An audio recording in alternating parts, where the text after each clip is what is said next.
This is the brand new Evolution R185SMS-Li lithium ion. It's an 18 volt cordless sliding mitre saw. So it's a new cordless range that Evolution have introduced. You should be aware that Evolution have actually sent me this to review. As you can see, I've mounted it on the Evolution mitre saw stand, and that's just to make things a little bit easy for me. So this product is actually the loaded product, and loaded means that it comes supplied with a battery and a rapid charge battery charger. If you've already got a battery and a charger, then you can just buy the tool on its own without the battery or charger, and it is considerably cheaper. So it's a 185mm blade, so 0 to 50 to the left, 0 to 50 to the right. It comes with a hold down clamp. Obviously it's an 18 volt motor, 4200 RPM, and the maximum cutting capacity is 210mm by 58mm, which is 8¼ inches by 2¼ inches. So you can cut an 8x2 with this saw, which I think is pretty impressive. 45-degree mitre with the blade at 90 degrees, 58 by 145mm, 2¼ inches by 5¾ inches, with the saw set at 45 degrees and the table set at 45 degrees, 145mm by 40mm, which is 5¾ inches by 1½ inches. This is the Evolution rapid charge station that comes with this saw, and I'm going to plug it in now, and then I'll slide the battery. Now I've drained this battery, you'll see later on in the video. So that's it now on charge. Now I don't know whether you can hear that, but there is a fan running there, and it is reasonably noisy, but that is because it cools it down as it's charging. It's 14:05. I'm going to see how long it takes to charge. It's now 14:52. So that's from when the motor wouldn't run to fully charged. You can actually mount this charger on a wall. So the trigger on this saw has got a safety switch. You cannot actually press the trigger unless you push this switch back, and as soon as you push that back, it actually powers up the saw. So that will stop you from accidentally activating the saw when you're carrying it, because this and this are carry handles for the saw, which make it very convenient to carry around. Now obviously, if you haven't got it connected to the mitre saw stand, it's a lot less bulky to carry around, but the mitre saw stand turns this into a portable workstation. And something for me that is a pure joy on this machine is the motor. So it's a soft start and almost instant electronic brake. Look at that, that's fabulous. And it's very quiet compared to a normal mitre saw, which I think is a pure joy. Some of these machines are so aggressive when you press the trigger, they scare the living daylights out of you, but not this one. So this is a clamping knob on the slide of the mitre saw. You can actually pull it back, clamp it in position, and then it basically changes it from a sliding mitre saw into a chop saw. And this little steel pin pulls back and allows the blade to tilt up, ready for use. So as you can see, you've got a kind of a normal chop saw there. Slacken this off and you've got the sliding function, which gives you a larger cutting capacity. The clamp can be placed on either side of the blade, so on the left hand side or the right hand side, depending on which side you want it on. And it's also got a convenient design so that you can actually clamp tubing, and I'll demonstrate that a little bit later on. There is an extraction port at the back, and it comes with an adapter to connect various shop vacs to it, and also with a dust bag. And then on the back of the saw, you can see there's a storage point there for this Allen key. Now it's got two ends. It's got a thicker end and a thinner end. This carries out the majority of adjustments, changing the blade, making adjustments, all in one tool. So the first cut I'm going to make is on an 8x2 planed all round.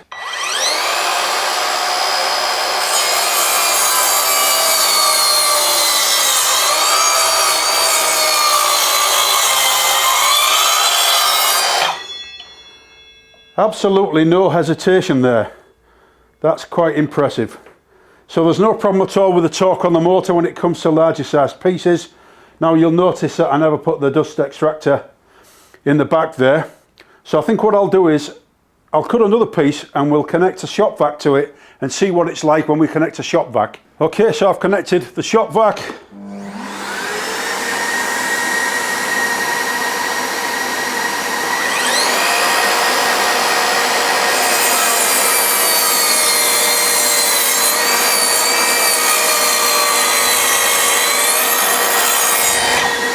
You can see there's a considerable difference between the amount of dust that's collected with the shop vac and without the shop vac. There's nowhere near as much dust there. So the multi-purpose blade is designed to cut mild steel and wood with nails, so I'll demonstrate it now cutting through this.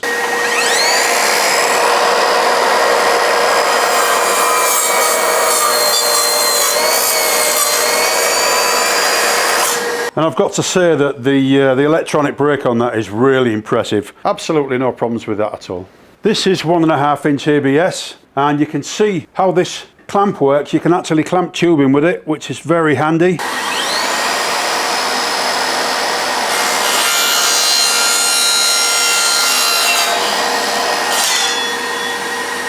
That is a fabulous cut, lovely and clean. So next I'm going to cut 50mm mild steel box section, and it's got a 3mm thickness. That's a maximum capacity for box section. I'm going to clamp this so that it acts as a chop saw now.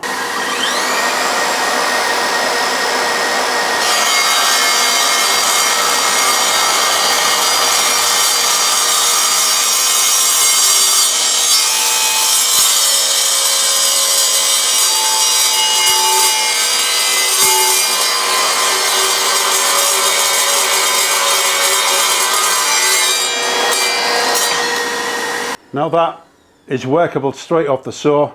6mm mild steel plate.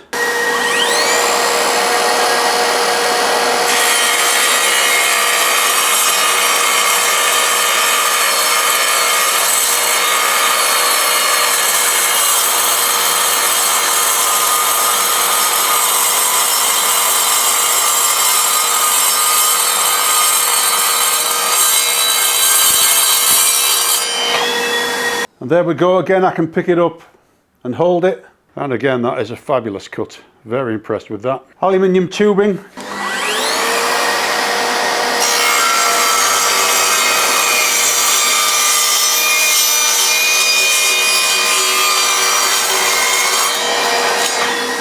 So another nice cut there. Copper tubing.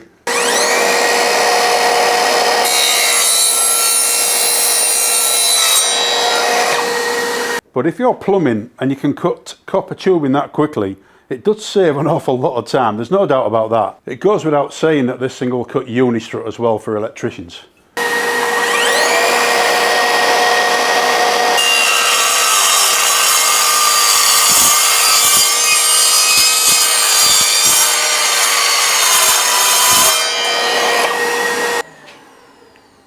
There, I think that kind of covers the materials that it'll cut. To check the battery capacity, just press the icon there and you can see you've got an indication. So far we've used less than 25% of the battery's capacity, and remember this is a 4 amp hour battery. So there's a new feature on this saw that I've not seen before, and it's called shadow line technology. I can't remember what the exact wording is.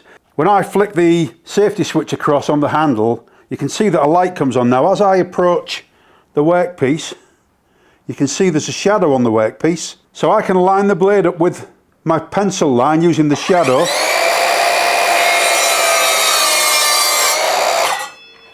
Now that is absolutely brilliant. So the next thing I want to demonstrate on this saw is the fact that you can cut channels in wood with it.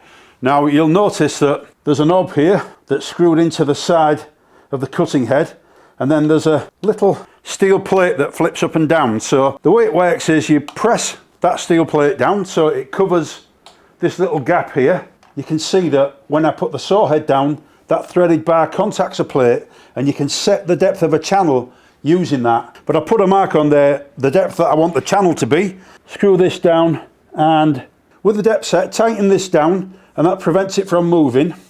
And then you've got it set for cutting channels, look. So if you don't want to cut channels, you can just lift that up, flick that steel plate out the way, and then you've got the full travel of the saw. Now then, one thing that I've noticed is we've got the full depth of cut up to about there, and then the blade curvature has stopped it on this side, so I'm just going to flip the wood round. So really that should be cleaned out with a chisel. You can see how easy it is to make a channel to put wood in with this thing. Very quick, very easy, can save you an awful lot of time. So you can set the base up to 31.6 degrees using this indicator here. If you look on the back of the saw here, you'll see there's a pin. Now if I push that in and slacken this off, and this allows you to cut bevel angles, if I drop it down, the pin engages here, You can see on the bevel scale there we've got 33.9 mat. If you're cutting cornice or coving, that type of thing, you can set it up for compound angles really easily. I'm going to start making cuts in a 4x2 and I'm just going to keep going until I've finished. So that's one, and then I'm just going to keep cutting. What's happening now is the saw, right, that's it run out of battery now. We've got all of these that are cut off. 4x2, don't forget that I'd done a fair bit before I did this experiment, but it will give you a rough idea of how long the thing will cut for on one 4 amp hour battery. So I'll count them now, let you know how many there are. 10, 20, 30, 40, 50, 56 and 3/4. So that's 56 4x2 cuts, as well as all the other cuts that I've done in the demonstration. I think that's pretty good. I'm quite impressed with that. I hope I've given you guys a reasonable demonstration of this machine. Hopefully shown you what you needed to see in order for you to make your own minds up.